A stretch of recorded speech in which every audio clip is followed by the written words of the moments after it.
we are, January 2022, and we're about to have an update from the Highway Code.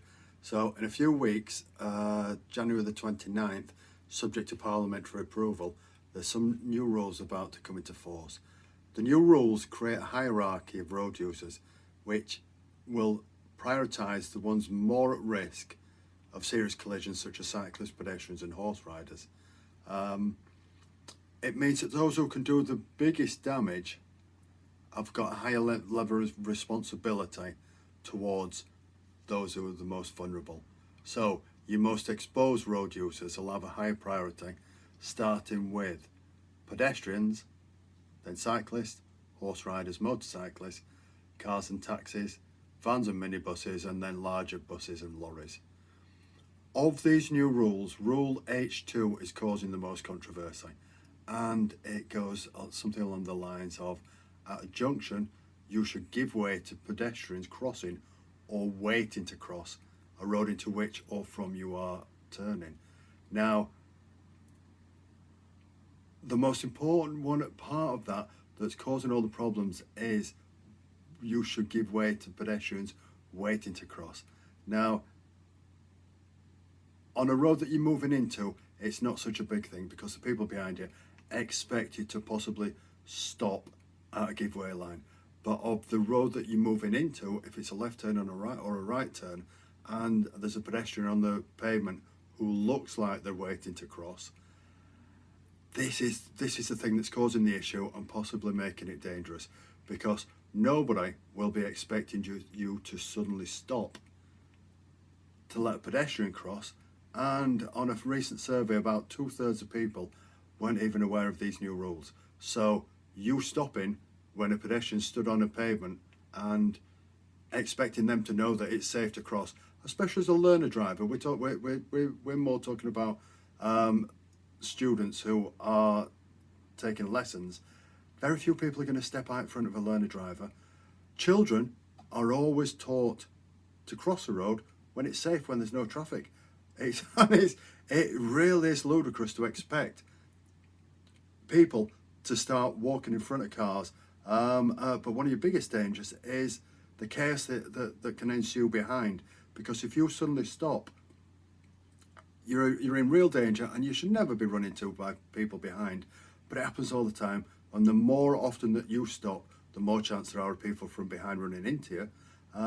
And I've seen quite a few raised eyebrows and concerns from the motorcycle fraternity, who, it's a lot bigger danger to be rear-ended by a car if you're on a motorcycle and you stop for a pedestrian. So does it mean that we have to give way? Does it mean that we should stop? And is it putting everybody in danger?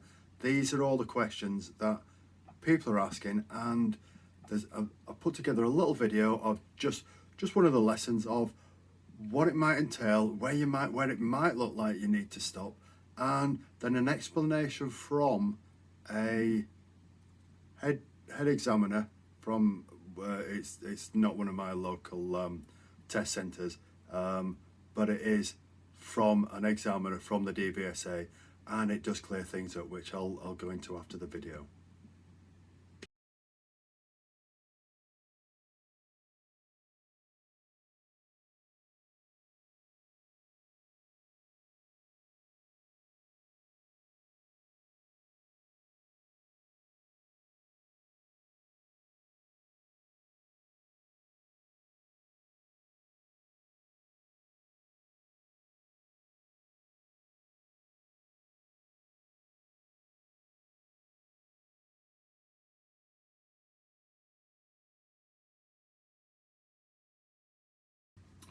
As you can see from that video, there could possibly be thousands of different variations, different variables, different things happening all the time.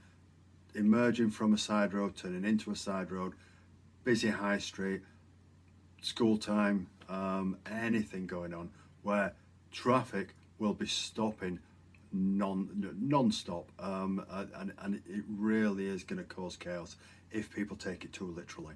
Now, one of the words that is worth going over in the new H2 rule is where it says drivers should give way to pedestrians waiting. Now, when it says should in the highway code, that means it's advice.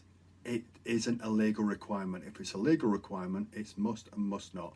If you contravene a must and must not, it means you're committing a criminal offence and you're liable to prosecution and points on your licence. However, if you contravene a should or should not, it is advice, but it can be used against you in court if something untoward happens.